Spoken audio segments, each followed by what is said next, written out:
Yo, what's up kakamay? So, panibagong vlog na naman tayo ngayon. So, 2 days ago tayo, nung huli tayong mag-vlog at nabisi tayo kahapon.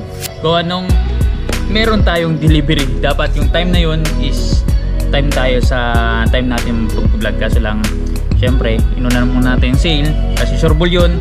Pero anyways mga kamay, sa mga nagtatanong regarding sa business natin, okay naman siya mga kamay.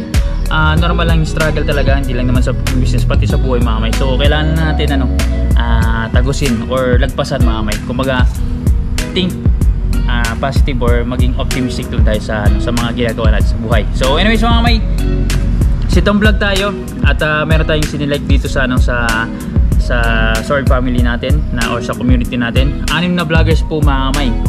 So kumuha tayo ng details sa isang social media platform which is yung Social Blade. So lahat ng details mga kamay is makikita nyo po sa screen natin para masundan nyo pong sinasabi natin. So randomly, hindi na natin i-rank. Kayo na pong bahala mag-rank mga kamay kung sino nasa number 1. At the same time, at kayo na rin po mag-convert sa Philippine Peso. So without further ado mga kamay, bisan natin 6 to. Mabilisan lang. Dito na tayo sa number 1 mga kamay. Si Katuba Official, si Gerald Waskin. So inlabawo tong kaibigan ko mga kamay. So nandyan si misis niya. So anyways, yung total uploads niya ni Katuba is pumapalo na po ng 994. So sa history niya o sa career niya sa pag-vlog. So ang subscribers count niya is pumapalo po ng 20.6k. Ang total video views niya is umabot na po ng 3.8 or 3,876,583 views. So ang estimated monthly earnings niya based dito sa Social Blade is umabot po ng $80 up to 1.3k dollars. So ibig sabihin mga kamay, ang minimum dito sa YouTube para makasahod ka every month is 100 minimum. So ito naman yung channel ni Katuba mga kamay, although medyo hindi man sobrang kalakihan, pero ang ginagawa ni Katuba is consistently nag-upload siya. Pag sinumada nyo or sinum up nyo lahat ng total ng vlogs mga kamay or video views, pihado pong makakasahod siya every month. So aside pa doon, hindi pa kasama yung mga super chat o perks mga kamay. So dito estimation natin sa sarili natin nasa around siguro mga 400 hanggang 700 siguro si Katuba. Based lang po sa estimation mga kamay. So sureball po itong makakasahod si Katuba sa kanyang channel. So good luck kay Katuba at sa kanyang bagong pag-ibig. So anyways, ito pangalawa, si Kautoy TV, si paring Kautoy. So meron siyang total uploads na 1,197.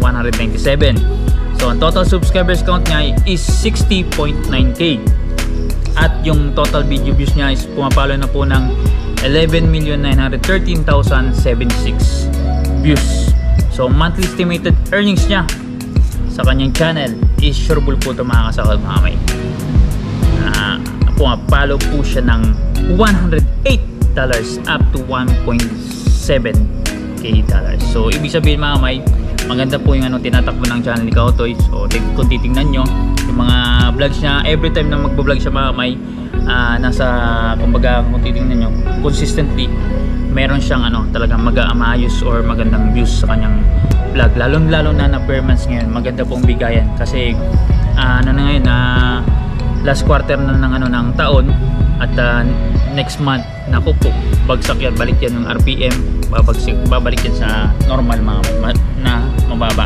So anyways mga kamay, ganyan po ang tinatakbo ng channel ni Kautoy. Maganda po ngayon for the last 30 days. So hopefully ma-maintain niya at mas lalo pang tumaas mga kamay. So anyways, ito pangatlo, Kaden Ka, galing to sa Team Kapanalig, si Utol TV. So kapatid po ni Louie TV. So meron siyang 583 na total uploads. Ang subscribers count niya is pumapalo na po ng 23.4k sa kanyang channel. So ang total video views niya is umabot na po ng 5,805,387 views. So estimated monthly earnings niya based dito sa Social Blade is pumapalo po ng $46 up to $743.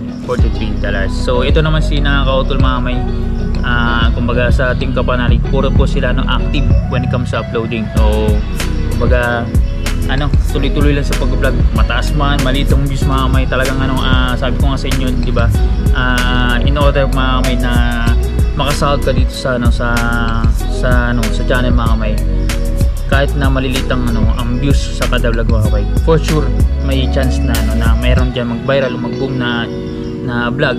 At the same time, consistently mga kamay, may chance na makasahod ka talaga or umayos yung takbo ng channel mo. So isa po itong example sina Kautol, yung Team Kapanal, kasi yung iba pang content creators na talagang nagbablog ng tuloy-tuloy. So anyways, yan po ang performance ng ng channel Kautol TV. So sunod siguro yung iba naman na Team Kapanal yung i-picture natin. So ito, pang-apat, ito yung kapatid niya, ni Jan Riot. So baka hindi niyo na po na-recognize si Birds Jason. So actively nagbablog pa po siya sa kanyang channel. So kumbaga nag-upload halos daily vlog po ba kamay. Ang total uploads niya po sa kanyang channel is 1,048. Meron na po siyang subscribers count na 29.7k. So almost 30k na po si Birds Jason. Kumbaga parang kailan lang. So 2 years ago mga kamay. So isa to sa mga kakilala natin dito sa Sword family. At yun, nakakausap po natin yan dati. So ang total video views niya po is pumapalo na po ng 12,301,967. So ang laki na po mga kamay, diba? So yun, ang monthly estimated earnings niya is umabot po ng $44 up to $703. So ang channel ni Birds Jason mga kamay, hindi man siya kalaki ng mga views, pero like I said mga kamay, consistently nagkakaroon naman siya ng 1,000 views, 3,000, 5,000. Pero pag sinum up na mga kamay, for sure na may chance na makasahod. At dito sa estimation ko mga kamay, nasa kumbaga in between yung sahod niya. So hindi siya kumbaga sureball to na makakasahod sa kanyang channel. Siguro range ko is nasa 300 hanggang 700 din mga kamay. O ganun, 300, 700. So sagad sa akin mga kamay, no? So ganun pong ang performance ng channel ni Birds Jason mga kamay.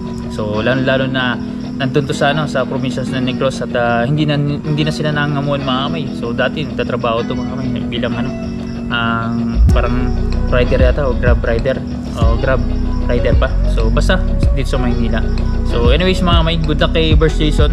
Sana kumbaga lumaki pang channel ninyo kasama ng mga yung iba pang vlogger, si Riot family, pati si Jan Riot mga kamay, dapat maging active siya kasi sayang ng kanyang channel. So nandiyan lang ang viewers. So anyways mga kamay, ito yung panglima, si Tatay Tatsuki, si Tatsuki Agravante Official. So ugat yan, kumbaga yung punot dulo ni Vijapper, si Tatay Tatsuki. So meron siyang total uploads na 1,194. So ang total subscribers count niya is 37.8k, Tatay Tatsuki. So ang video views niya is pumapalo na po ng 6,907,806 views. So monthly estimated earnings si Tatay Tatsuki is $31 up to $502. So si Tatay Tatsuki mga kamay, from time to time nag-upload siya sa channel niya. So may nakita ko mga kamay nung 2 days ago yata, may maganda siyang views mga kamay. So kumbaga ito naman si Tatay Tatsuki, talaga nag-enjoy niya lang po sa buhay. Kumbaga hindi ko alam kung naayos yung yung bangka niya. So kumbaga yung yung ginagamit sana sa pang negosyo niya na pang tourist pa. So anyways, check nyo lang po yung channel ni Tatay Tatsuki at makikita nyo naman po mga kamay na yung views niya is ups and downs. Pero Tatay Tatsuki naman siya talagang halos pag may time nagbablog talaga. So kumbaga ito estimation ko sa channel ni Tatay Tatsuki, may chance to na makasahod sa for the last 3 days. Next kumbaga ang cut off is December 21 ay December 11 sa 21 sahod. So for sure makakasahod ko mga kamay. Hindi man kalaki yan pero for sure makakasahod siya. Ito mga kamay, pinakalas pang-anim dito sa dito sa diniscuss natin. Ito yung talaga nag-stand out talaga. Hindi lang sa nag-stand out, pati sa taga-Pinyan to mga kamay So kasama to sa sa pa-challenge si Vijapper, at after noon sa pa-challenge si Vijapper, mas lalong gumanda yung sa nito mga kamay. Walang iba kundi si Sprakatak TV. So meron siyang total uploads na 770 uploads. So ang subscribers count niya is 32.1k. So halos na doble po yung ano niya, subscribers count niya simula nung pa-challenge, kasi nakita ko to nasa 15,000 o 80,000 yata yung ano yung subscribers count niya, lumaki. So total views niya po sa kanyang channel is 8,372,109. So monthly estimated earnings niya for the last 30 days is for sure mga sauto $240 up to 3.8k dollars. So ang ganda mga. So ibig sabihin dito sa diniscuss natin, siya po ang pinaka maganda ang magiging revenue or tinatakbo ng channel niya. So siya nasa number 1, number 2 si Kautoy, number 2 si Waskin mga si Katuba. So yan po mga. Tapos na po ang discussion natin sa dito sa mga content creators. Hopefully mga nagbigay sa inyo impormasyon, at baka mayroon kayong pinapalo dito sa Anim. Yan pong tinatakbo ng channel na for the last 30 days lang po mga. Hindi po for the whole career. So yung yung earnings na yun 30 days lang po yun. At yun nga, lagi kong binabanggit mga. Tulad nito, ibigay ko sa inyo example si Prakatak mga. Kumbaga tinagaan niya rin yung channel niya. Kumbaga naggawa siya, naghanap siya ng niche niya. So nakakuha siya ng niche niya at doon siya nagpo-focus mga para makakuha siya ng maayos na video or vlog or magkaroon ng maayos na revenue. So sa lahat ng mga content creators mga dyan na tulad ko, mga small YouTuber, so tuloy-tuloy na mga lalo monetize, kasi pag hindi kayo monetize mga yun, wala kayong chance talaga. Monetize kayo, may chance na mag-boom ang channel nyo. So wag nyo i-neglect nyo po yung mga sabi ng iba na wala kang chance na mag-viral or mag-boom ang channel. So wag po kayo maniniwala doon mga. For as long na monetize kayo, nag-upload kayo sa channel, may chance po kayo mag-boom. So hindi nyo kailangan sumandal sa malalaking channel para masabi nyo na para mag-boom kayo. So hindi po mga. So it's up to you mga. Kung gusto nyo viral o lumaki ang channel nyo, wag lang lumaki ang ulo mamaya or magkaroon kayo ng maayos na revenue dito, is create kayo ng content, ng original content, at mag-vlog kayo ng vlog, mag-upload kayo ng upload, lalo na dun sa mga monetized channel. So kumbaga yung kaching-kaching nandyan po yan mga. So hawak nyo po yung kapalaran niyo sa inyong channel, pati na rin sa inyong career o sa buhay mga. So nothing can stop you mga, kundi kayo lang mismo. So kumbaga yun, be optimistic lang po mga sa inyong ginagawa sa buhay. And like I said mga laging paalala ni Bidogs sa lahat ng mga viewers natin at supporters natin at sa mga bagong subscribers na don't skip ads po. Sa lahat ng content creators na pinapalo nyo, isama nyo po ako mga.